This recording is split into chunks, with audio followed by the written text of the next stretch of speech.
नमस्कार, मी स्नेहल चौधरी. आपण पाहतात एलएस मराठी. बघा काही महत्त्वाच्या घडामोडी. लोकांना फोडणे, विकत घेणे भाजपाचे धोरण, जाहीरनाम्यावरून थेट आव्हान, नागरिक जागृत व्हा अन्यथा जंगलतोड थांबणार नाही. आरे आणि पुण्यातील वृक्षतोडीवर राऊत संतापले. अचलपूरमध्ये पोलिसांचा तगडा बंदोबस्त, ठिकाण बदललं पण वेळ नाही. नितेश राणेंच्या सभेला अखेर हिरवा कंदील. आमदार प्रवीण तायडेंची प्रतिक्रिया.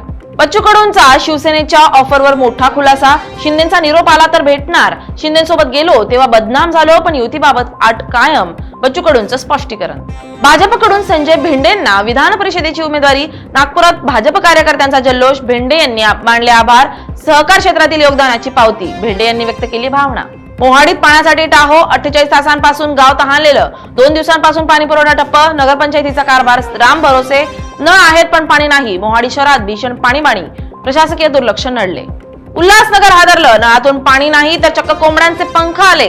रमाबाई नगरात संतापाचा उद्रेक. महापालिका लोकांचा जीव घेणार का? नागरिकांचा महापालिकेला सवाल. उल्हासनगर महापालिकेचा भोंगळ कारभार उघड. ग्रामसेवकाला वर्ध्यातून बेड्या. सरपंचाची बनावट सही करून 6 लाखांचा अपहार. सरपंचाची बनावट सही नडली. ग्रामसेवकाने निधीवर मारला डल्ला. भंडाऱ्यात खळबळ.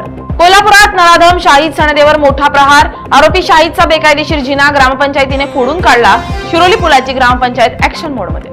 नाशिक हादरलं. मोबाईलमध्ये मग्न होता. 4थ्या मजल्यावरून कोसळला. 17 वर्षांच्या मुलाचा मृत्यूशी संघर्ष.